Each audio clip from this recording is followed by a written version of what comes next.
Welcome back to The Real Story. Developing right now, an Arizona lawmaker taking legislative action to make sure tragedies like what happened at the Phoenix VA hospital never happen again. So he's offering an amendment to the VA bill that calls for more funding.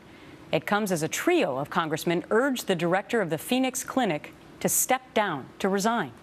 Sharon Hellman and her staff are accused of keeping a secret waiting list to hide the fact that dozens of veterans died, 40 of them, while waiting for basic primary care. It comes as the governor of Florida, Rick Scott, delivers his own bombshell, saying VA clinics in his state have repeatedly turned healthcare inspectors away.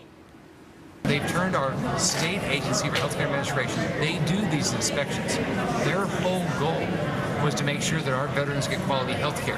And they're turning them away when they want to just come in and help them.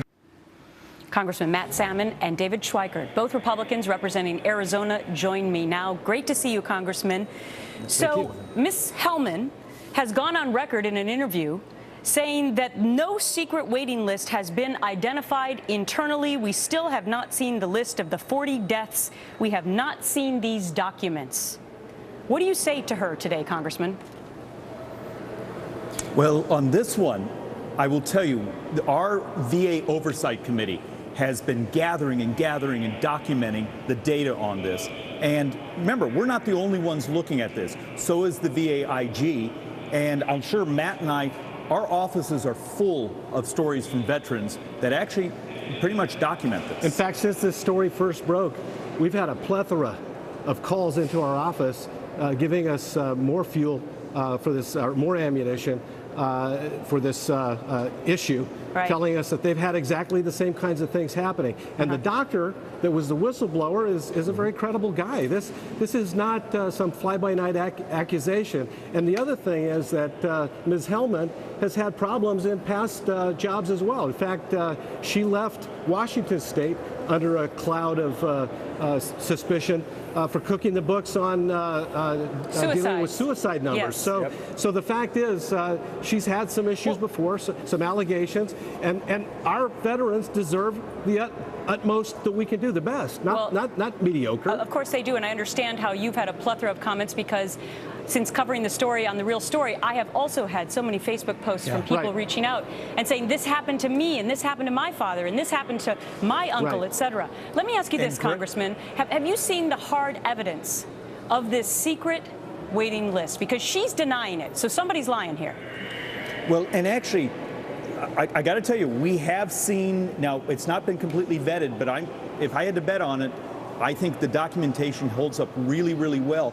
But both Matt and I have another experience. We've been meeting with employees, former employees, veterans. And as Gretchen, as you know, some of the stories are heartbreaking, but with that, there's been a consistency of the bad acts coming out in these discussions.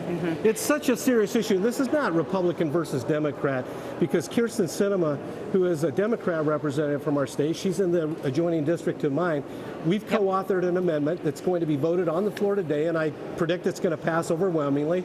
That's going to shift $1 million from the general fund within Veterans Administration to the IG, the Inspector General, so that they can get to the bottom of this thing. Well, we've got to restore the confidence in the system. That's the understatement of the day. Absolutely. And we're going to continue to follow it here on The Real Story. Congressman, thanks so much for your time. Thank you. As we continue to follow it, what are the legal options moving forward? Jonna Spilbor, a former prosecutor, now defense attorney. Eric Guster is a trial lawyer, and they are both my guests. Eric, what can the families do if they think something wrong happened to their loved one? Well, they can seek legal counsel, because in cases like this, people need to make sure their rights are protected. And when a veteran goes to the hospital and does not get proper treatment and ends up dying, someone should be held liable, and there are criminal as well as civil implications from this. So, Jonna, can the families go after the hospital? Do they go after the government? Do they go after the doctors? What? They can definitely go after the hospital. As for going after anybody else, particular doctors, we really need, the congressman hit on the head, we have to get to the bottom of it before we're going to really have the answers as to who can go after whom and who's going to collect what. But you know what's so frustrating is we do these stories, and then they say they're going to do an investigation, and then we don't hear about it. And these families are still waiting for answers. They've lost loved ones.